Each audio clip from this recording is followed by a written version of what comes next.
అస్మద్గురుభ్యో నమ. అందరికీ హనుమద్ విజయోత్సవ శుభాకాంక్షలు.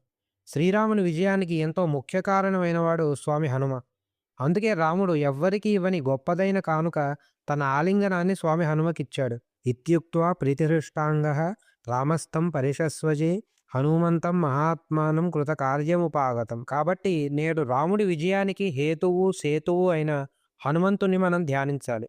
మన నిత్య జీవితంలో మనకి ఎన్నో కార్యాలు అసాధ్యాలుగా అనిపిస్తాయి. మరి లెక్కకు మించిన అసాధ్యాలను సుసాధ్యం చేసిన హనుమంతుని ఈ శ్లోకంతో ధ్యానిస్తే అటువంటి కార్యాలన్నీ ఫలించేలా ఆంజనేయుడే చూసుకుంటాడు.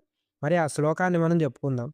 అసాధ్య సాధక స్వామిన్ అసాధ్యం తవ కిం వద వామదూత కృపాసింధో మత్కార్యం సాధయ ప్రభో అని ఈ స్వామిని మనం నేడు ప్రార్థిద్దాం. జై శ్రీరామ్.